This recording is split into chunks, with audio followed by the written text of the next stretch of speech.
Hi students, welcome to RKMS channel. So in topic on the 10th class la 5th chapter coordinate geometry. Already before class la enna paathirukona coordinate basics paathirukkom. Next one area of triangle at the formula enna paathu aduk base panni 5.1 example paathirukkom. Okayங்களா? அது next topic area of triangle கத்து பார்த்தோம்னா collinearity of 3 points. உங்களுக்கு already கான்செப்ட்ல சொல்லிருப்பேன். So area of triangle க்கு collinearity என்னன்னா என்னன்னா 3 points கொடுத்துறாங்க. இந்த 3 பாயிண்ட்ஸ் வந்து collinear பாயிண்ட்ஸ் ஆகுமான்னு கேக்குறாங்க. சோ ஆல்ரெடி உங்களுக்கு எக்ஸ்பிளைன் பண்ணிருக்கேன். collinear points Anna that 3 points lie on the same line. ஒரே லைன் மேல இருக்கும். அப்போ 3 பாயிண்ட்ஸ் ஒரே லைன் மேல இருந்துச்சுன்னா அங்க வந்து நமக்கு ட்ரையாங்கிள் ஃபார்ம் ஆகுமானா கண்டிப்பா ட்ரையாங்கிள் ஃபார்ம் ஆகாது. அப்போ ட்ரையாங்கிள் ஃபார்ம் ஆகலன்னா அப்போ ஏரியா ஆஃப் ட்ரையாங்கிள் என்ன ஆகும்? ட்ரையாங்கிள் இல்ல அப்ப ஏரியா இருக்குமானா இருக்காது. அப்ப ஏரியா ஆஃப் ட்ரையாங்கிள் வந்து 0 வரணும்.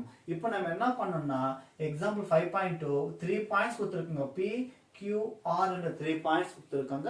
இந்த 3 பாயிண்ட்ஸ் வந்து collinear பாயிண்ட்ஸ் ஆகுமான்னு क्वेश्चन கேட்டிருக்காங்க. அப்ப நம்ம என்ன பண்ணனும்னா இந்த 3 பாயிண்ட்ஸ் யூஸ் பண்ணி நார்மலா ஏரியா ஆஃப் ட்ரையாங்கிள் கண்டுபிடிப்போம். 3 பாயிண்ட்ஸ் கொடுத்தா அதுதான் கண்டுபிடிக்க போறோம்.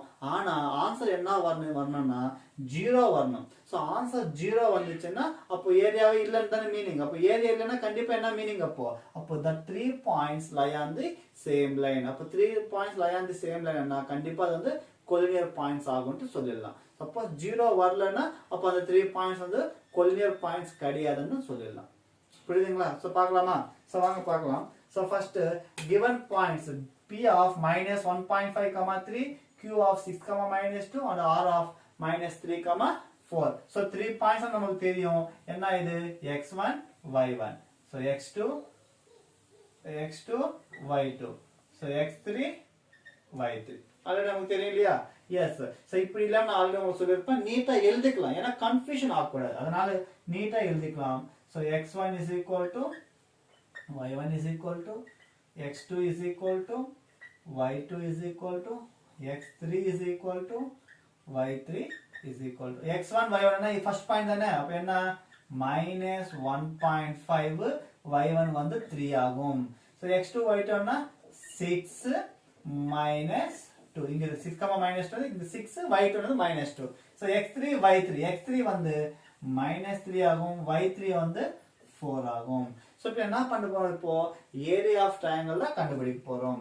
சோ ஏரியா ஆஃப் ட்ரையாங்கிள் என்ன ட்ரையாங்கிள் PQR ன்னு எடுத்துக்கலாம். சோ PQR சோ என்ன ஆகும்? சோ ஆல்ரெடி உங்களுக்கு வந்து ஃபார்முலா சொல்லிருப்பேன். அதுல லாஸ்ட்ல நான் ஃபார்முலா யூஸ் பண்ணிருக்க மாட்டோம். ஃபார்முலா இல்லாம ஒரு மெத்தட் யூஸ் பண்ணிட்டு சால்வ் பண்றோம். ஏன்னா ஃபார்முலா ஏன் வேணும்னா சப்போஸ் நீங்க ஃபார்முலா எழுதுறப்போ மிஸ்டேக் பண்ணிட்டீங்கன்னா ப்ராப்ளமே வேஸ்ட் ஆயிடும். ஆனா இதுல வந்து மிஸ்டேக் வராதுன்னு நான் நினைக்கிறேன். பாருங்க பார்க்கலாம். இந்த உங்களுக்கு ரெண்டுமே சொல்றேன். உங்களுக்கு எது ஈஸியா இருக்கு அதை ஃபாலோ பண்ணிக்கோங்க. ஓகே, ஃபர்ஸ்ட் வந்து ஃபார்முலா இல்லாம பார்க்கலாம். சோ என்னன்னா half into determinant of போட்டு என்ன இங்க சம் ஒரு ஸ்ட்ரக்சர் எழுதணும். என்னன்னு பார்த்தோம்னா ஃபர்ஸ்ட் x1 ல ஸ்டார்ட் பண்ணி x1 லயே ஸ்டாப் பண்ணனும். பாருங்க. So x1 x2 x3 again x1 லயே ஸ்டாப் பண்ணனும். கண்டிப்பா திருப்பி நீங்க x3 ல ஸ்டாப் பண்ண கூடாது. x1 ல ஸ்டார்ட் பண்ணி x1 க்கு திருப்பி வந்துடணும். கீழ வந்து y terms எப்படி? அதே மாதிரி y1 y2 y3 again y1 க்கு வந்து ஸ்டாப் பண்ணனும். Square units. ஓகேங்களா? புரியுதுங்களா? சோ அது மாதிரி. சோ அப்ப அது பேஸ் பண்ணி இப்போ நம்பர்ஸ் எழுதுங்க பார்க்கலாம். So half into determinant of x1 x2 x3 x1 இதான் நம்பர்ஸ். இப்போ x1 வந்து -1.5 6 -3 again -1.5. சோ அதே மாதிரி y terms எழுதலாமா? சோ என்ன இருக்குங்க? 3 -2 4 again 3 ல வந்து ஸ்டாப் பண்ணனும். Square units. ஓகேங்களா? சோ இப்போ இந்த மாதிரி எழுதிட்டு நெக்ஸ்ட் என்ன பண்ணனும் சார் ன்னு பார்த்தோம்னா சோ மல்டிப்ளிகேஷன் பண்ணனும். அது எப்படின்னு நல்லா அப்சர்வ் பண்ணுங்க. ஃபர்ஸ்ட் இந்த 2 எடுத்துக்கணும். இந்த 2 எடுத்துக்கலாம். சோ மேல இருந்து கீழக்கு பண்ணனும். கீழ இருந்து மேலேக்கு பண்ணனும். சோ ஃபர்ஸ்ட் மேல இருந்து கீழக்கு பண்ணிட்டு திருப்பி கீழ இருந்து மேலேக்கு பண்ணனும். சோ கீழ இருந்து மேலேக்கு பண்றப்போ நம்ம ஃபார்முலா பேஸ் பண்றப்போ மைனஸ் எழுதுங்க. ஃபர்ஸ்ட் எழுதணும். ஓகேங்களா? பண்ற பாருங்க. ஃபர்ஸ்ட் மேல இருந்து கீழக்கு மைனஸ் இன்டு மைனஸ் பிளஸ் ஆயிடும்.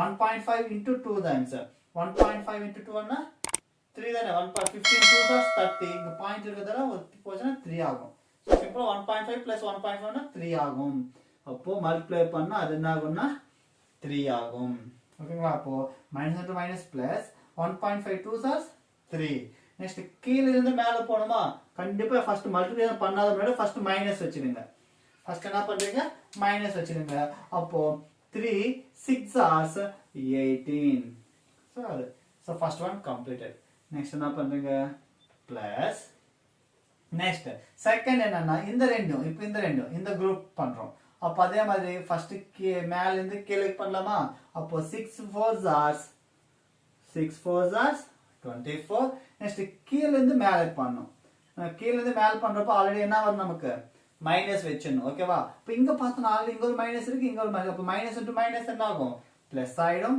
2 3s are 6 ஓகேங்களா அப்படி இல்லாம ஒரே மைனஸ் இங்க மைனஸ் இல்லாம இருந்துச்சுன்னா ஒரே மைனஸ் இருந்தா அந்த மைனஸ் இங்க வந்து ஆட் ஆயிட்டு பிளஸ் ஆயிடும் அப்ப இங்க 2 மைனஸ் இருக்கறதால ஆல்ரெடி இங்க மைனஸ் into மைனஸ் என்ன ஆயிடும் பிளஸ் ஆயிடும் 2 3s are 6 இந்த மைனஸ் வந்து அப்படி இந்த மைனஸ் எப்படி வருதுன்னு புரியுதுங்களா இங்க மைனஸ் ஏன் வருதுன்னா கீழ இருந்து மேலேக்கு மல்டிப்ளை பண்றப்போ மைனஸ் போட்டுக்கணும் அது செகண்ட் பிளஸ் நெக்ஸ்ட் தேர்ட் வந்து இந்த குரூப் என்னன்னு ஃபர்ஸ்ட் மேல இருந்து கீழே பண்ணலாம் minus into plus minus 3 3s are 9 next கீழ இருந்து மேலேக்கு பண்றப்ப நான் ஆட்டோமேட்டிக்கா நமக்கு மைனஸ் வரணும் சோ மைனஸ் வெச்சிட்டேன் இங்க பார்த்தோம்னா பிளஸ் into மைனஸ் இங்க பிளஸ் இருக்கு இங்க மைனஸ் அப்ப பிளஸ் into மைனஸ் மைனஸ் அப்ப மைனஸ் எழுதணுமா அப்ப இங்க மைனஸ் எழுதுறப்போ ஆல்ரெடி இங்க மைனஸ் இருக்கு அப்ப மைனஸ் மைனஸ் என்ன ஆயிடுங்க ஒரே வாட்டி பிளஸ் ஆ போட்டுடுங்க புரியுதுங்களா எப்படி வந்து எஸ் அப்ப 4 into 1.5 அப்ப 4 1.5 2 times பண்ணா 3 ஆச்சு அப்ப 4 times பண்ணா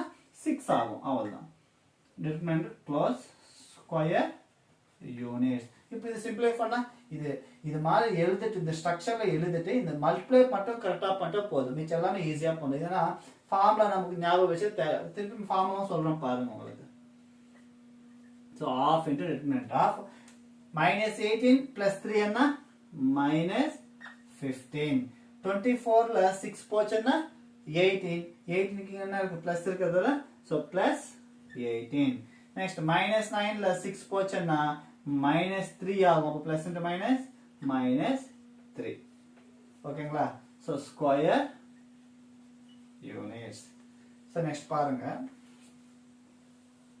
இங்க பாருங்க -15 -3 அப்ப -15 -3 வந்து -18 ஆகுமா அப்ப that is equal to half into determinant of -15 -3 வந்து -18 ஆகும் ஆல்ரெடி ஒரு +18 இருக்கா சோ +18 ஸ்கொயர் யூனிட்ஸ் அப்ப என்ன ஆகும் half into determinant of minus into +18 0 வா அப்ப 0 into இது மல்டிப்ளை பண்ணாலும் சோ டோட்டலா 0 ஆயிடுச்சு அப்போ மீனிங் என்னன்னா therefore area of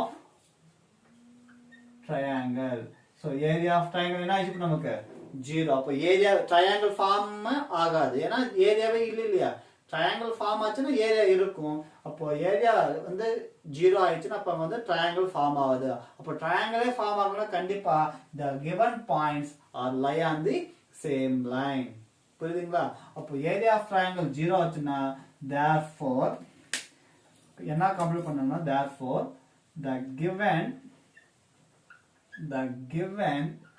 points are collinear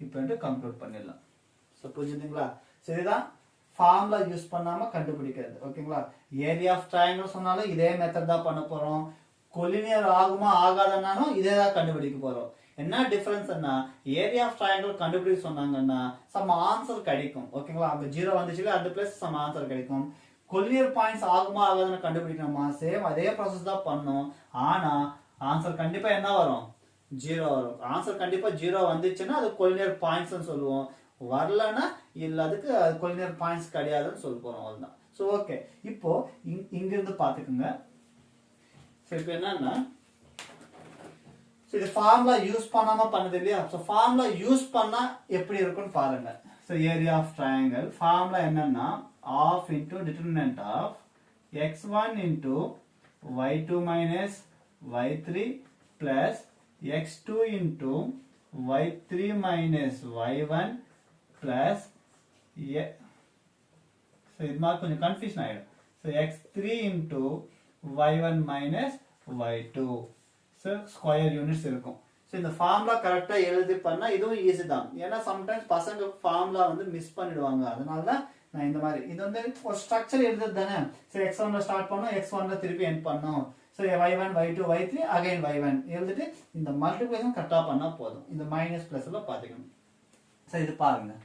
so half into determinant of so x1 எவ்வளோ minus 1.5 into y2 minus y3 y2 எவ்வளோ y2 வந்து minus 2 இங்க ஆல்ரெடி என்ன இருக்கு minus y3 எவ்வளோ 4 plus x2 எவ்வளோ 6 கொடுத்திருக்காங்க. so 6 into y3 எவ்வளோ 4 minus ஆல்ரெடி மைனஸ் இருக்கா minus y1 எவ்வளோ y1 தானே yes y1 எவ்வளோ 3 plus 3 plus x3 எவ்வளோ கொடுத்திருக்காங்க -3. அப்ப -3 என்று பிளஸ் எடுத்துட்டு -3 ஆவே எழுதலாம் into y1 y1 எவ்வளோ 3 minus y2 என்ன -2 ஆல்ரெடி மைனஸ் இருக்கு. அப்ப என்ன ஆயிடும் அது so +2 ஆயிடும்.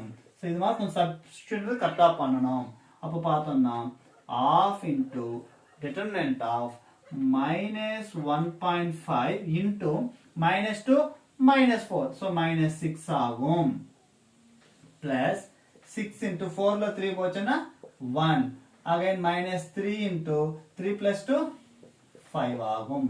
so square units. அப்ப that is equal to half into determinant of minus into minus plus 15 6 are 90 ல ஒரு பாயிண்ட்னா 9 ஆகும் அது. ஓகேங்களா? இதெல்லாம் நீங்க மல்டிப்ளை பண்ணி பாருங்க. minus into minus plus ஆயிடும். 1.5 into 6 ன்னா 9 ஆகும். plus 6 ones are 6 ஆகும்.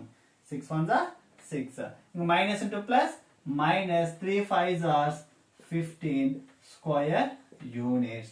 That is equal to half into determinant of 9 plus 6 plus terms 9 plus 6 எவ்வளோ 15 இங்க minus 15 so square units.